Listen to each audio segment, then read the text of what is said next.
പ്രധാനമന്ത്രിയായ ശേഷം സംസ്ഥാനത്ത് എത്തിയ നരേന്ദ്രമോദി തൃശൂരിൽ ബിജെപി പൊതുസമ്മേളന വേദിയിൽ തത്സമയം.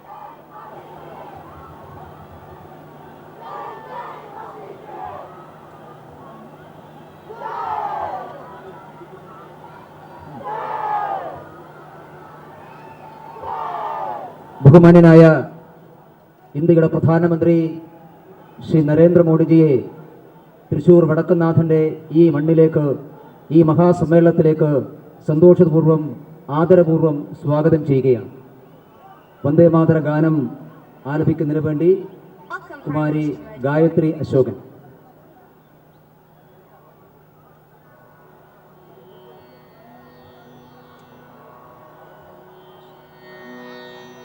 വന്ദേ മാതരം വന്ദേ മാതരം സുജലാ സുഫലാ മലയജ ശീതളാ സസ്യശ്യാമലാ മാതരം വന്ദേ മാതരം. ശുഭ്ര ജ്യോത്സ്നാ പുലകിതയാമിനി ഫുല്ലകുസുമിത ദ്രുമദളശോഭിനി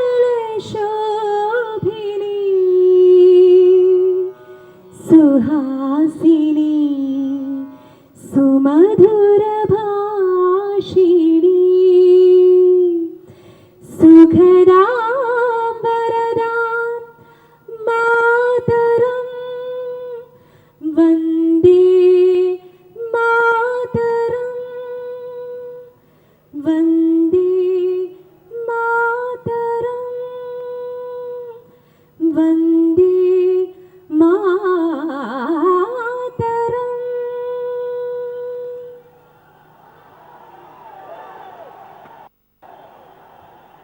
ബഹുമാന്യനായ രാജ്യത്തിൻ്റെ പ്രധാനമന്ത്രി ശ്രീ നരേന്ദ്രമോദിജി, പാർട്ടി സംസ്ഥാന അധ്യക്ഷൻ ശ്രീ വി മുരളീധരൻജി, ഈ വേദിയിലുള്ള പാർട്ടിയുടെ മുതിർന്ന എല്ലാ നേതാക്കന്മാരെയും ഭാരതീയ ജനതാ പാർട്ടിയുടെ സംസ്ഥാന ഘടകത്തിനു വേണ്ടി, സംഘാടക സമിതിക്ക് വേണ്ടി ഹാർദമായി സ്വാഗതം ചെയ്യുന്നു. ശ്രീ മോദിജിയെ സ്വീകരിക്കുന്നതിന് വേണ്ടി പാർട്ടിയുടെ സംസ്ഥാന അധ്യക്ഷൻ ശ്രീ വി മുരളീധരൻ അവരെ ആദരപൂർവ്വം ക്ഷണിക്കുന്നു.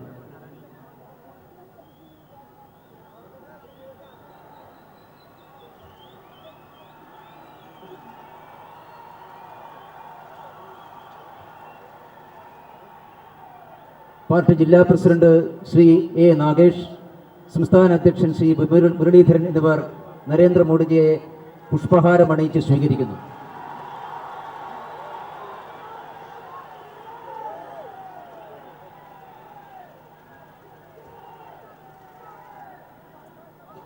അധ്യക്ഷ ഭാഷണത്തിനായി ഭാരതീയ ജനതാ പാർട്ടിയുടെ ബഹുമാന്യനായ സംസ്ഥാന പ്രസിഡന്റ്, കഴിഞ്ഞ 6 വർഷക്കാലമായി ഈ കേരളത്തിൽ ഭാരതീയ ജനതാ പാർട്ടിയുടെ പ്രവർത്തനത്തിന് നേതൃത്വം കൊടുക്കുന്ന പ്രിയപ്പെട്ട ശ്രീ വി മുരളീധരൻ അവരെ ആദരപൂർവ്വം ക്ഷണിക്കുന്നു.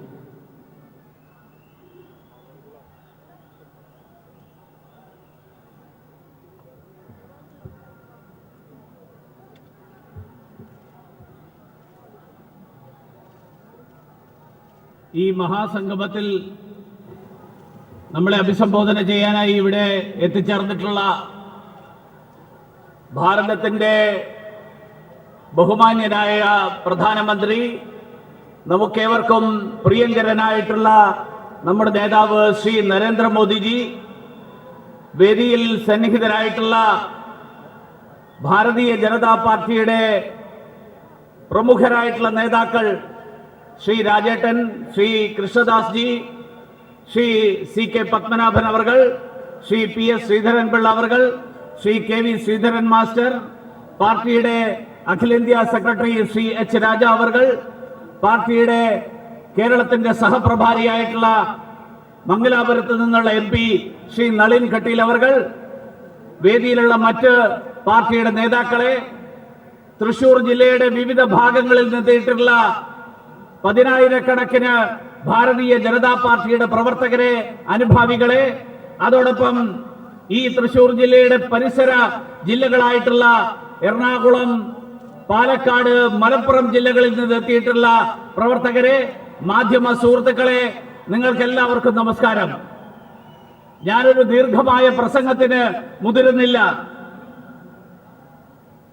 ഈ സമ്മേളനത്തിന് നമ്മളിവിടെ വേദിയിൽ ഒരു പേര് കൊടുത്തിട്ടില്ല. പക്ഷെ ഈ സമ്മേളനം കേരളത്തിൽ പരിവർത്തനത്തിന്റെ നാന്ദി കുറിക്കുന്ന സമ്മേളനമാണ്.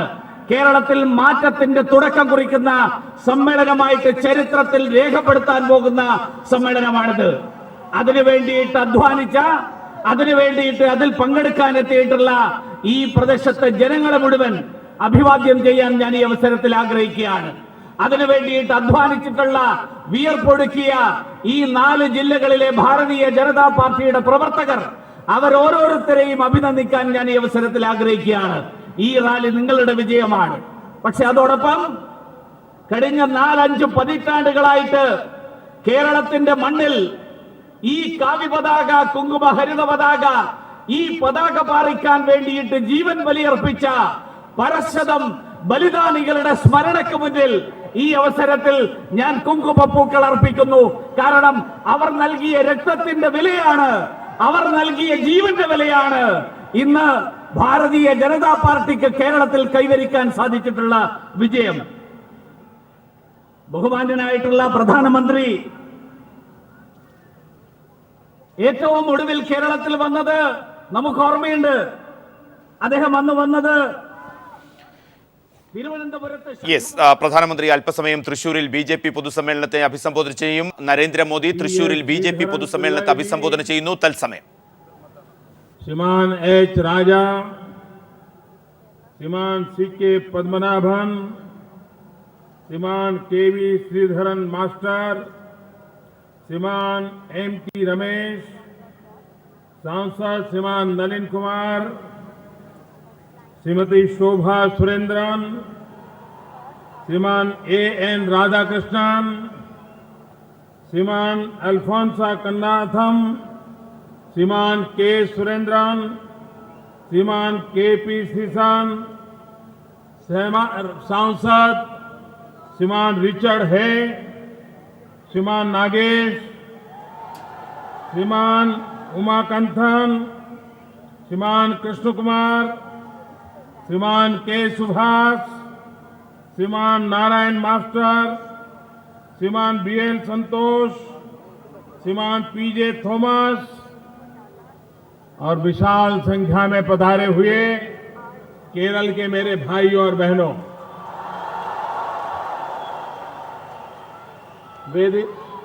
വേദിയിൽ ഉപവിഷ്ടരായിരിക്കുന്ന പാർട്ടിയുടെ സംസ്ഥാന പ്രസിഡന്റ് ശ്രീ V. മുരളീധരൻജി അവറുകൾ, ശ്രീ P.K. കൃഷ്ണദാസ്ജി, ശ്രീ O. രാജഗോപാൽജി ഉൾപ്പെടെ ഇവിടെ സന്നിഹിതരായിരിക്കുന്ന ആദരണീയരായ നേതാക്കളെ, വലിയ സംഖ്യയിൽ ഇവിടെ തടിച്ചുകൂടിയിരിക്കുന്ന പ്രിയപ്പെട്ട സഹോദരി സഹോദരന്മാരെ, നിങ്ങൾക്ക് നമസ്കാരം. मुझे सबसे पहले केरल से क्षमा याचना करनी है, क्योंकि मुझे आने में देर हुई. मुझे बहुत पहले केरल आना चाहिए था, लेकिन अब ऐसा नहीं होगा, ये मैं आपको भरोसा देता हूं.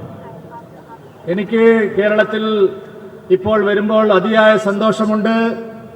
ഞാൻ വളരെ പണ്ടുകാലം മുതൽക്ക് തന്നെ കേരളത്തിൽ വരുന്നയാളാണ്. പക്ഷേ ഇപ്പോഴത്തെ കേരളത്തിന്റെ സാഹചര്യം അതല്ല. കേരളത്തിൽ വലിയ മാറ്റങ്ങളാണ് ഉണ്ടായിക്കൊണ്ടിരിക്കുന്നത്. എനിക്ക് അതിയായ സന്തോഷമുണ്ട്. मैं पहले सोच रहा था कि मेरी यात्रा का प्रारंभ मैं सबरीमलाई के दर्शन से करूंगा,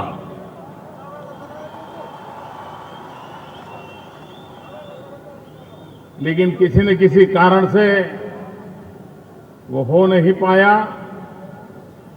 क्योंकि मैंने हमारे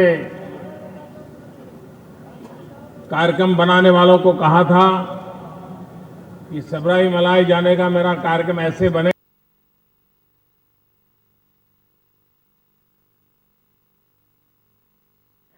ताकि यात्रियों को कोई असुविधा न हो, उनको कोई तकलीफ न हो, ऐसा समय चुना जाए।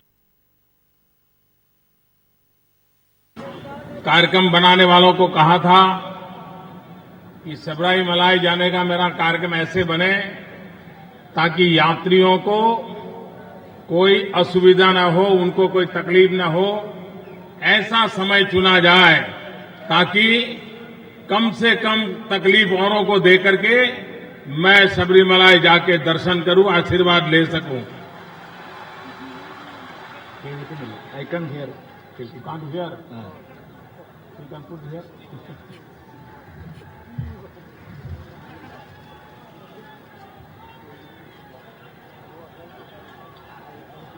उनको वहां सुनने में दिक्कत होती थी।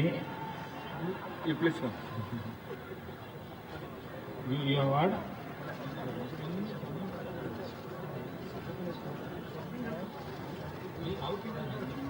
No, I can manage. കേരളത്തിൽ എന്റെ സന്ദർശനം അല്പം വൈകിപ്പോയി. ഞാൻ നേരത്തെ തന്നെ കേരളത്തിൽ വരേണ്ടതായിരുന്നു. പക്ഷേ പല കാരണങ്ങളാൽ എനിക്ക് കേരളത്തിൽ വൈകാൻ അല്പം താമസമുണ്ടായതിൽ ആദ്യമായിട്ട് നിങ്ങളോട് ഞാൻ മാപ്പ് ചോദിക്കുന്നു. ശബരിമലയുടെ കാര്യം സൂചിപ്പിച്ചു. ശബരിമലയിൽ വരണമെന്ന് എനിക്ക് ആഗ്രഹമുണ്ടായിരുന്നു. പക്ഷേ ശബരിമലയിലെ തീർത്ഥാടകർക്ക് അസൗകര്യങ്ങൾ ഇല്ലാത്ത ഒരു സന്ദർശനമായിരിക്കണം എന്റേത് എന്ന് ഞാൻ ആഗ്രഹിച്ചു. അതുകൊണ്ടാണ് ഇത്രയും ദിവസം ശബരിമലയിൽ വരാൻ സാധിക്കാതെ വന്നത്. मैं आज केरल में भारतीय जनता पार्टी के इस कार्यक्रम में यहां की जनता को, यहां के कार्यकर्ताओं को हृदयपूर्वक बहुत बहुत अभिनंदन करना चाहता हूं, धन्यवाद करना चाहता हूं. കേരളത്തിലെ പ്രവർത്തകർക്ക് എന്റെ ഹൃദയത്തിന്റെ ഭാഷയിൽ അഭിനന്ദനം നൽകാൻ ഞാൻ ഈ അവസരത്തിൽ ആഗ്രഹിക്കുകയാണ്. हिंदुस्तान में आजादी के बाद अगर राजनीतिक इतिहास देखा जाए, किसी भी प्रदेश का राजनीतिक इतिहास देखा जाए और उसमें भारतीय जनता पार्टी की विकास यात्रा को देखा जाए, शायद हिंदुस्तान में केरल में भारतीय जनता पार्टी को, राष्ट्रवादी विचारधारा को पिछले 50 साल में जितना जुल्म सहना पड़ा है, शायद हिंदुस्तान में कभी किसी राजनीतिक दल के जीवन में ऐसा नहीं हुआ है. ഈ രാജ്യത്തിന്റെ രാഷ്ട്രീയ ചരിത്രം പരിശോധിച്ചാൽ, രാജ്യത്തിന്റെ വിവിധ സംസ്ഥാനങ്ങളുടെ ചരിത്രം പരിശോധിച്ചാൽ, ആ സംസ്ഥാനങ്ങളിൽ ഒരു രാഷ്ട്രീയ പാർട്ടിക്കും ഒരു സംസ്ഥാനത്ത് പോലും നേരിടേണ്ടി വന്നിട്ടില്ലാത്ത സാഹചര്യങ്ങളിലൂടെയാണ് കേരളത്തിലെ ദേശീയ പ്രസ്ഥാനങ്ങളുടെ പ്രവർത്തകർ, അങ്ങനെയുള്ള പ്രവർത്തകർ കടന്നു പോകേണ്ടി വന്നിട്ടുള്ളത്. അതുകൊണ്ട് അങ്ങനെയുള്ള പ്രവർത്തനത്തിന് നേതൃത്വം നൽകിയ പ്രവർത്തകരെ അഭിനന്ദിക്കാൻ ഞാൻ ഈ അവസരത്തിൽ ആഗ്രഹിക്കുകയാണ്. सामाजिक जीवन में अनटचेबिलिटी खत्म करने के लिए केरल में भरपूर प्रयास हुए. नारायण गुरु समेत अनेक संतों ने, ऋषियों ने, मुनियों ने सामाजिक अनटचेबिलिटी खत्म करने के लिए अपना जीवन खपा दिया. लेकिन उसी केरल में सबसे ज्यादा पॉलिटिकल अनटचेबिलिटी का माहौल रहा, राजनीतिक छुआछूत का माहौल रहा और अपने विपरीत विचारधारा के लोगों को जड़ से उखाड़ फेंको, सामाजिक बहिष्कार करो और जरूरत पड़े तो उनको मौत के घाट उतार दो. इतनी विकृत विचार प्रणाली केरल के अंदर कुछ राजनीतिक नेताओं ने पनपाई है। കേരളത്തിൽ നിരവധി സാമൂഹ്യ നായകർ, നവോത്ഥാന നായകർ സാമൂഹ്യമായിട്ടുള്ള അനാചാരങ്ങൾക്കെതിരായിട്ട് പ്രവർത്തനം നടത്തി.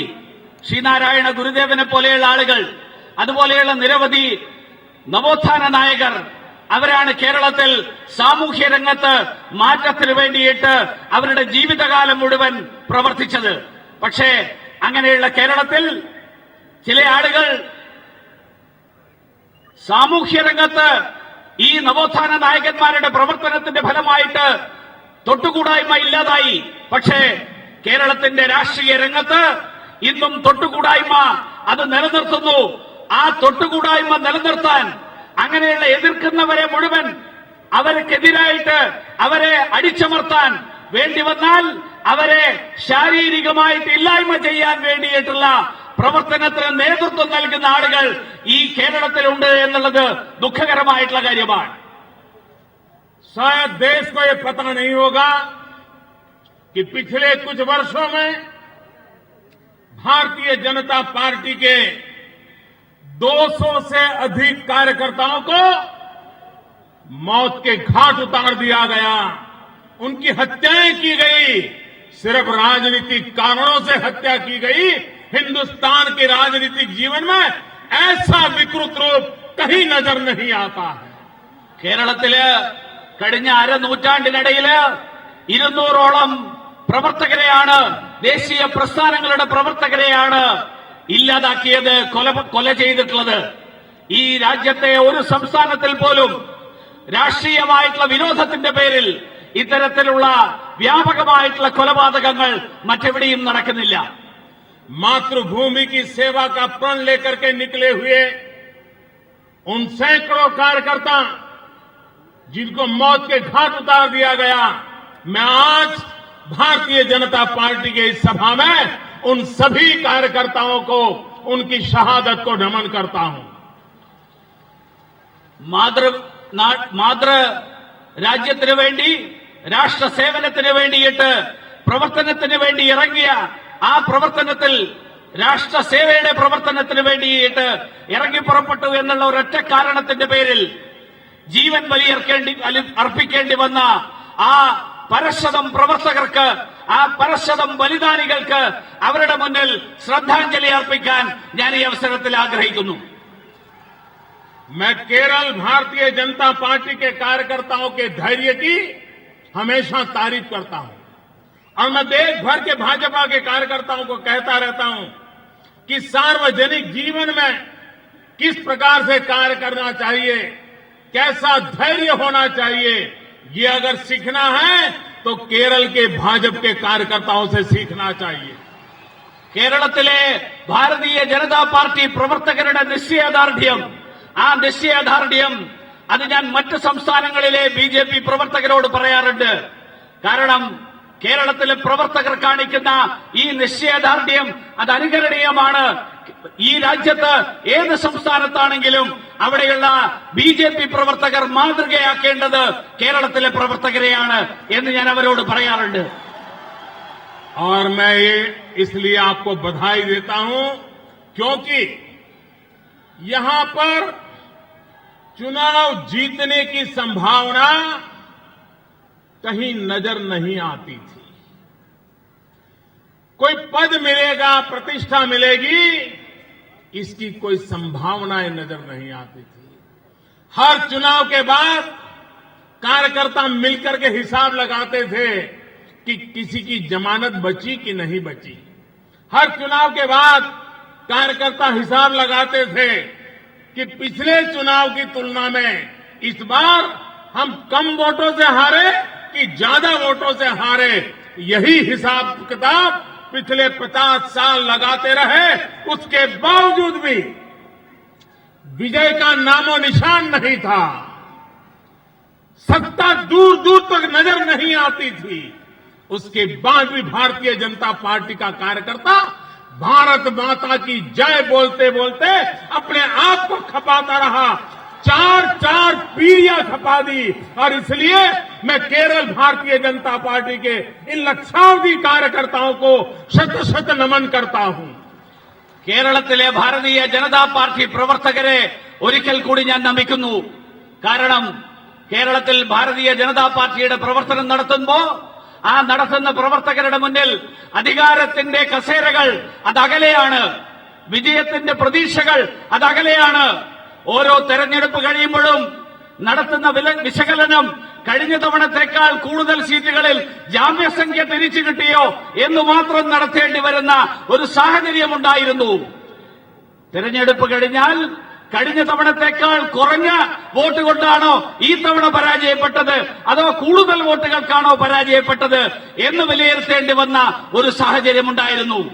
ഇത്തരത്തിലുള്ള അങ്ങേയറ്റത്തെ വിപരീത സാഹചര്യങ്ങൾ, അങ്ങേയറ്റത്തെ പ്രതികൂല സാഹചര്യങ്ങൾ, അധികാരം എന്നുള്ളത് കണ്ണെത്താ ദൂരത്ത് നിൽക്കുന്ന ഒരു സാഹചര്യം അങ്ങനെ ഉണ്ടായിട്ട് പോലും ഭാരതീയ ജനതാ പാർട്ടിയുടെ കേരളത്തിലെ പ്രവർത്തകർ ഭാരത് മാതാ കി ജയ് എന്നുള്ള മുദ്രാവാക്യം, ആ മുദ്രാവാക്യം മുഴക്കിക്കൊണ്ട് ഇതേ പാതയിലൂടെ മുന്നോട്ട് പോകാൻ അതിനുവേണ്ടി കാണിച്ച നിശ്ചയദാർഢ്യം, ആ നിശ്ചയദാർഢ്യം കാണിച്ച കേരളത്തിലെ ലക്ഷക്കണക്കിന് പ്രവർത്തകരുടെ മുന്നിൽ ഞാൻ നിങ്ങളുടെ മുന്നിൽ എന്റെ ശിരസ് നമിച്ചുകൊണ്ട് നിങ്ങളെ പ്രണമിക്കുന്നു.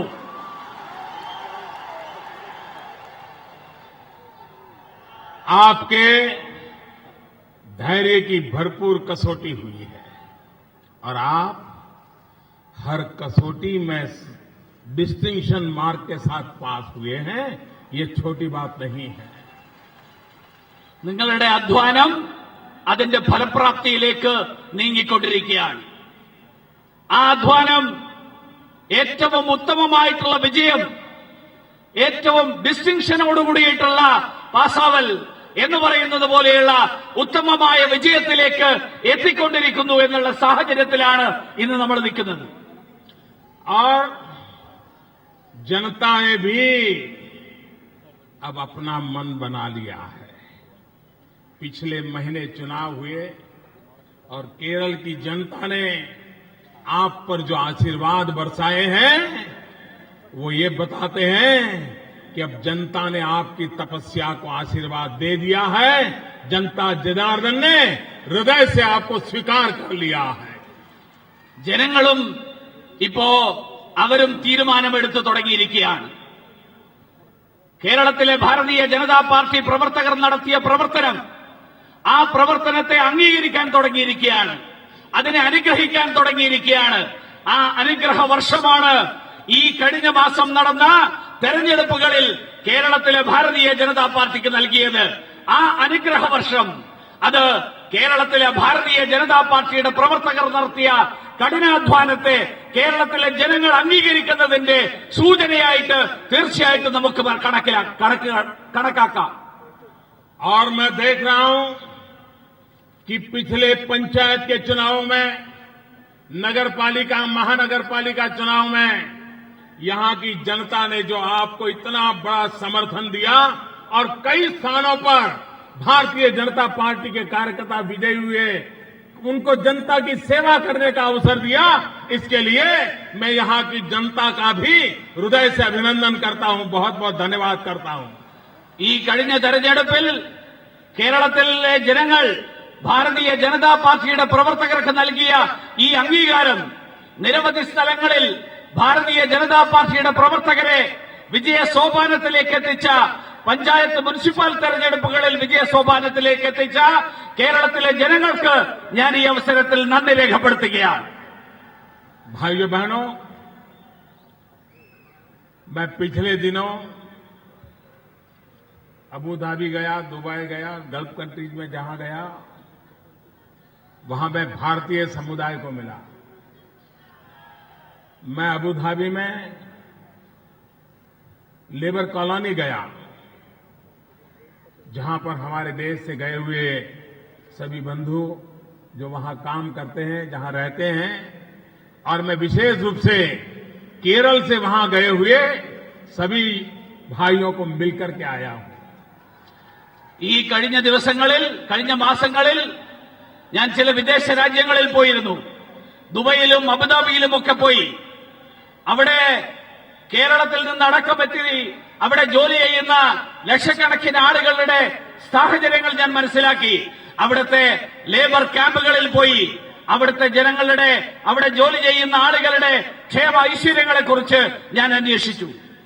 केरल से बहुत बड़ी मात्रा में रोजी रोटी कमाने के लिए दुनिया के अनेक देशों में गए हुए हैं, लेकिन अब तक